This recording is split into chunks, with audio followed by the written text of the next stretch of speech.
जय माताजी। आप सर्वोने हेतपूर्वक जय माताजी। जय श्री कृष्ण। जय श्री स्वामीनारायण।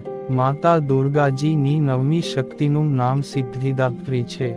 આ બધા પ્રકારની સિદ્ધિઓને આપનારી છે। નવરાત્રિ પૂજનના નવમા દિવસે આ દેવીની ઉપાસના કરવામાં આવે છે। આ દિવસે શાસ્ત્રીય વિધિ વિધાન અને પૂરી નિષ્ઠાની સાથે સાધના કરવાવાળા સાધકને બધી સિદ્ધિઓની પ્રાપ્તિ થઈ જાય છે। સૃષ્ટિમાં તેને માટે કશું જ અગમ્ય રહી જતું નથી અને તેનામાં બ્રહ્માંડ પર પૂર્ણ વિજય પ્રાપ્ત કરવાનું સામર્થ્ય આવી જાય છે।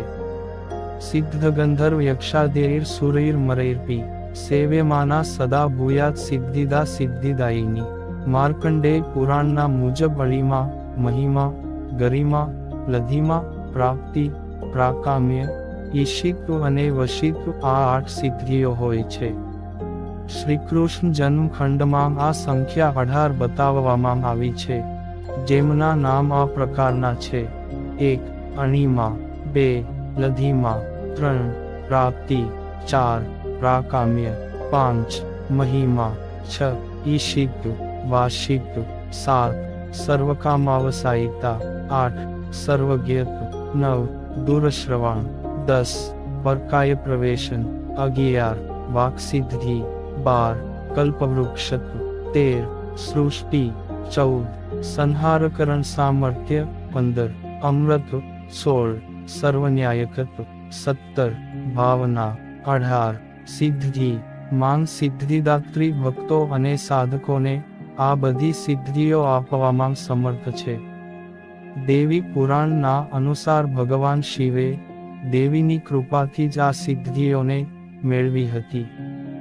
એમના આશીર્વાદથી જ ભગવાન શિવનું અડધું શરીર દેવીનું બન્યું હતું।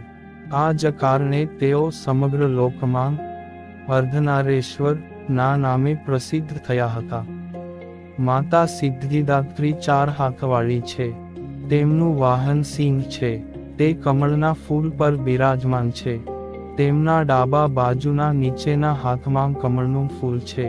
9 દુર્ગાઓ માંગ માતા સિદ્ધિદાત્રી અંતિમ છે। અન્ય 8 દુર્ગાઓની પૂજા ઉપાસના શાસ્ત્રીય વિધિ વિધાનના મુજબ કરતા ભક્ત દુર્ગા પૂજાના 9મે દિવસે આ દેવીની ઉપાસના કરે છે। આ સિદ્ધિદાત્રી માતાની ઉપાસના પૂરી કર્યા પછી ભક્તો અને સાધકોની લૌકિક પારલૌકિક બધા પ્રકારની ઈચ્છાઓ પૂરી કરે છે।